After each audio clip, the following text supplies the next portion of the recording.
નમસ્કાર વિદ્યાર્થી મિત્રો, આજે આપણે ગણિત ધોરણ 9નું પ્રથમ પ્રકરણ છે સંખ્યા પદ્ધતિ, તેનો સ્વાધ્યાય 1.4 છે તેનો અભ્યાસ આપણે કરીશું.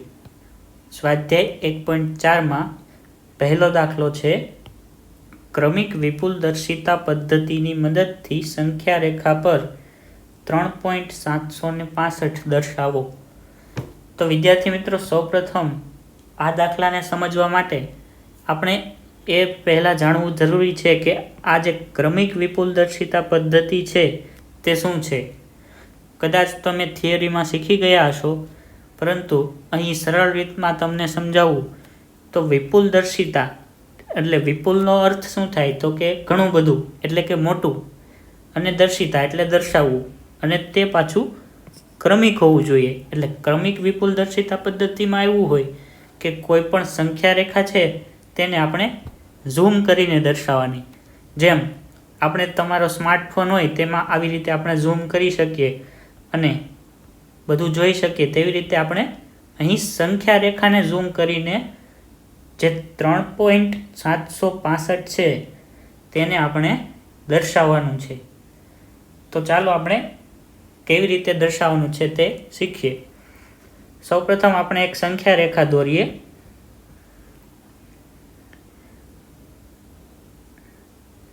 અહીં એક સંખ્યા રેખા છે જેમાં આપણે શૂન્ય દર્શાવીએ. જમણી બાજુ ધન સંખ્યા આવશે અને ડાબી બાજુ ઋણ સંખ્યા આવશે.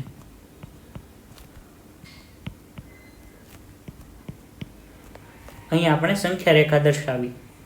હવે આપણે જાણીએ છીએ કે 3.765 તે કોની વચ્ચે હોય તો કે 3 અને 4ની વચ્ચે. આ જે 3 છે અને 4 આ બંનેની વચ્ચે 3.765 હોય.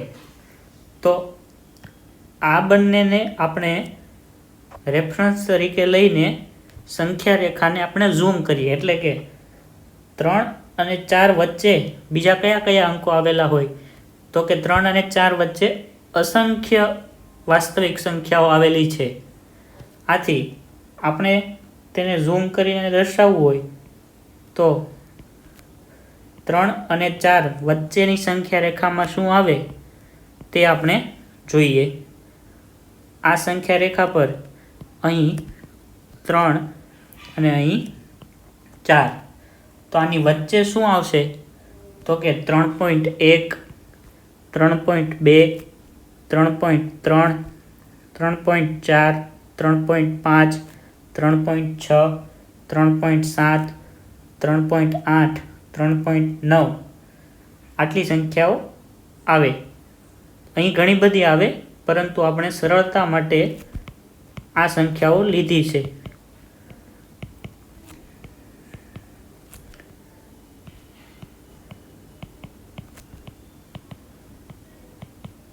હવે આપણે જોઈએ આપણે શું દર્શાવવાનું છે. 3.765 તેમાં 3.7 સૌથી આગળનું જોઈએ અને 3.7 છે તે અહીં સંખ્યા રેખા પર છે 3.7. હવે આગળનો અંક લઈએ, હજુ એક અંક, તો 3.76 થશે. તો અહીં જે 3.76 છે તે કોની કોની વચ્ચે આવે તો કે અહીં 3.7 છે તેને 3.70 પણ કહેવાય, કારણ કે પોઈન્ટ પછી ગમે તેટલા શૂન્ય લગાડો તેનું મૂલ્ય સરખું જ રહે છે. આથી 3.7 ને આપણે 3.70 પણ કહી શકીએ, અને 3.8 છે તેને 3.80 પણ કહી શકાય. આથી 3.76 જે છે તે 3.70 અને 3.80ની વચ્ચે આવેલું હોય. આથી ફરી પાછું આપણે 3.7 એટલે કે 3.70 અને 3.8 એટલે કે 3.80 છે તેને ઝૂમ કરીને ફરી એક સંખ્યા રેખા દર્શાવીએ. તો અહીં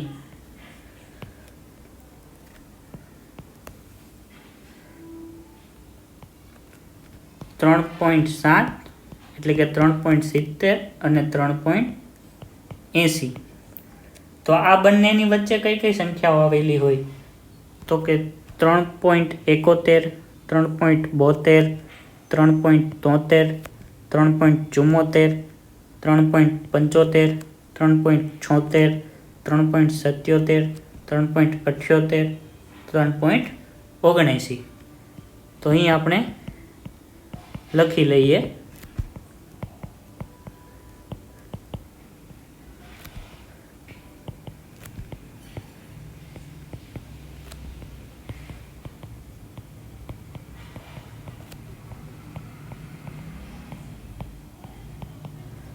હવે આપણી જે સંખ્યા છે 3.765, તેમાં 3.76 આપણને અહીં મળી ગયું. 3.76, તો 3.76 છે, આપણે તેને 3.760 પણ કહી શકીએ અને આને આપણે 3.770 પણ કહી શકીએ. તો આખી જે સંખ્યા છે 3.765 તે 3.760 અને 3.770 વચ્ચે આવેલી હોય. આથી ફરી પાછું આપણે સંખ્યા રેખાને ઝૂમ કરીશું.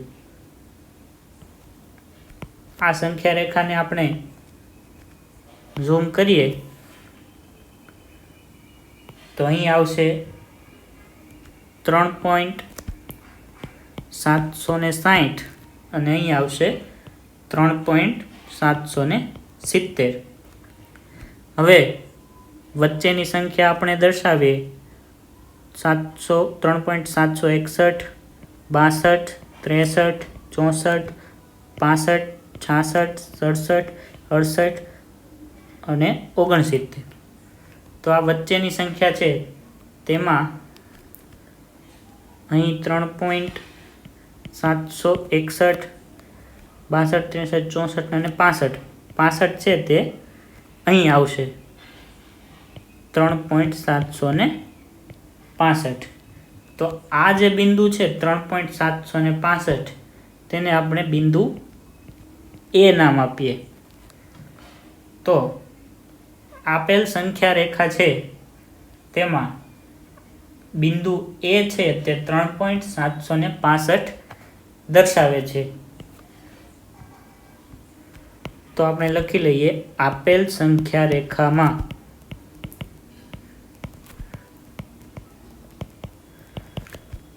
બિંદુ એ 3.765 દર્શાવે છે, જે આપણે ક્રમિક વિપુલદર્શિતા પદ્ધતિની મદદથી મેળવ્યું છે. વિદ્યાર્થી મિત્રો, અહીં એક નોંધવા જેવી બાબત એ છે કે આપણે જે સંખ્યા દર્શાવી છે તેમાં જેટલા અંકો હોય તેટલી સંખ્યા રેખાઓ આપણે દોરવી પડે. અહીં જુઓ તો અહીં 3.765 છે, તેમાં 4 અંકો છે, 1, 2, 3 અને 4. તો અહીં આપણે જે સંખ્યા રેખાઓ દોરી તે કેટલી છે? 4.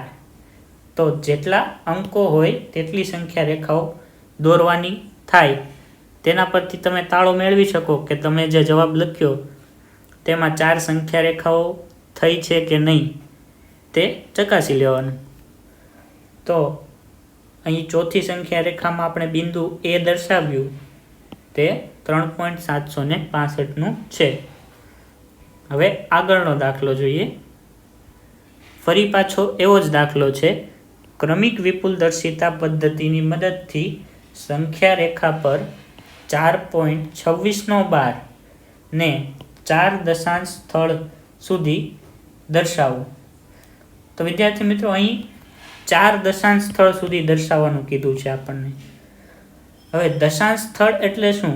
તો કે પોઈન્ટ પછી જેટલા અંકો આવેલા હોય તેના દશાંશ સ્થળ છે. અહીં 2 દશાંશ સ્થળ છે. હવે આપણે તેને 4 દશાંશ સ્થળ સુધી લંબાવવાનું છે. તો અહીં 4.26 બરાબર 4.26. અહીં 4 દશાંશ સ્થળ સુધી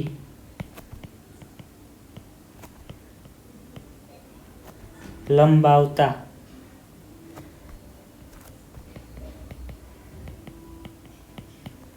અહીં આપણે પોઈન્ટ પછી 4 અંકો છે તે લખ્યા, એટલે કે 4 દશાંશ સ્થળ સુધી આપણે લંબાવ્યું.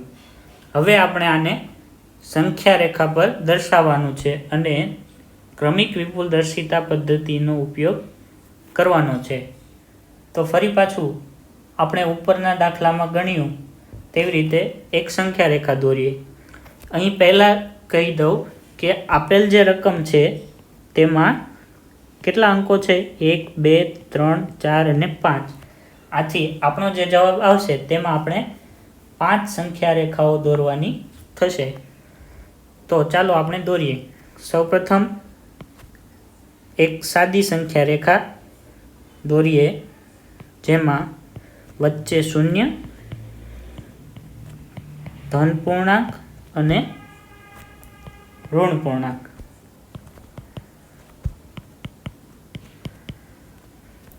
હવે આ સંખ્યા રેખામાં 4.2626 ક્યાં આવશે? તો કે 4 અને 5ની વચ્ચે. તો 4 અને 5ની વચ્ચે આવતું હોય તો આપણે તેને 4 અને 5ની વચ્ચેનું છે તે સંખ્યા રેખાને આપણે ઝૂમ કરીશું. આથી આ સંખ્યા રેખાને આપણે દર્શાવવી હોય તો અહીં દર્શાવીએ. આ બાજુ આવશે 4 અને આ બાજુ આવશે 5 અને 4 અને 5ની વચ્ચે આવશે 4.1, 4.2, 4.3, 4.4, 4.5, 4.6, 4.7, 4.8 અને 4.9. હવે અહીં જોઈએ તો 4.2, તો 4.2 છે તે સંખ્યા રેખામાં અહીં છે અને આગળનો અંક લઈએ તો 4.26 થશે. હવે 4.26 છે તે 4.20 અને 4.30ની વચ્ચે આવેલું હોય, એટલે કે 4.2 અને 4.3ની વચ્ચે આવેલું હોય. આથી આપણે 4.2 અને 4.3 વચ્ચેની સંખ્યા રેખા છે તેને ઝૂમ કરીશું. આથી નવી સંખ્યા રેખા દોરીએ જેમાં એક બાજુ આવશે 4.2 એટલે કે 4.20 અને બીજી બાજુ આવશે 4.30. તો 4.20 અને 4.30 આ બંને વચ્ચેનો આપણે સંખ્યા દર્શાવીએ તો 21, 22, 23, 24, 25, 26, 27, 28 અને 29. અહીં આપણે લખી લઈએ 4.21, 4.22, 4.23, 4.24, 4.25, 4.26, 4.27, 4.28 અને 4.29. હવે આપણે સંખ્યા જોઈએ તો તેમાં 4.262 આગળનો એક અંક ઉમેરીએ. 4.26 ને પહેલા દર્શાવીએ તો અહીં 4.26 છે અને 4.262 તો કોની વચ્ચે આવશે? તો કે 4.260 અને 4.270 આ બંનેની વચ્ચે 4.262 આવે. તો ફરી પાછું આપણે 4.260 અને 4.270 તેને સંખ્યા રેખા પર ઝૂમ કરીએ. તો નવી સંખ્યા રેખા દોરીએ જેમાં એક બાજુ આવશે 4.260 અને બીજી બાજુ આવશે 4.270. હવે ફરી પાછું આપણે દર્શાવીએ તો અહીં આવશે 4.261, 62, 63, 64, 65, 4.265, 66, 67, 68, 69 અને 4.270. તો અહીં 4.262 અને 4.263. આ બંનેની વચ્ચે છે તે 4.2626 આ સંખ્યા આવેલી હોય. કારણ કે અહીં 4.262 પહેલાં આપણે દર્શાવી દઈએ તો અહીંયા આવે 4.262 અને 4.2620 અને 4.2630 આ બંનેની વચ્ચે આવશે 4.2626. તો ફરી પાછી એક નવી સંખ્યા રેખા દોરીએ, જેમાં ઝૂમ કરીને આપણે એક બાજુ 4.2620 લખીએ અને બીજી બાજુ 4.2630 લખીએ. હવે આપણે અંદરની સંખ્યા રેખા અંદરના અંકો દર્શાવીએ તો 4.2621, 22, 23, 24, 25, 26, 27, 28, 29. તો અહીં 1, 2, 3, 4, 5 અને 6 આ જે બિંદુ છે ત્યાં 4.2626 આ અંક આવેલો હશે, જેને આપણે બિંદુ એ નામ આપીએ. તો આ જે બિંદુ એ છે ત્યાં 4.2626 આ અંક આવેલો હશે. તો આપણે લખી લઈએ કે આકૃતિમાં બિંદુ એ 4.2626 દર્શાવે છે. અહીં તાળો મેળવવા માટે આપણે જોઈ લઈએ કે 4.2626 છે તેમાં 5 અંકો છે. તો અહીં આપણે સંખ્યા રેખા દોરી, તેની સંખ્યા કેટલી છે? 1, 2, 3, 4 અને 5. અને પાંચમી સંખ્યા રેખા છે તેમાં બિંદુ એ જે છે તે 4.2626 દર્શાવે છે. તો વિદ્યાર્થી મિત્રો, અહીં આપણું સ્વાધ્યાય 1.4 પૂર્ણ થાય છે. આ બંને દાખલામાં જો તમને કાંઈ પણ ના સમજાણું હોય તો કમેન્ટમાં લખીને તમે પૂછી શકો છો. Thank you.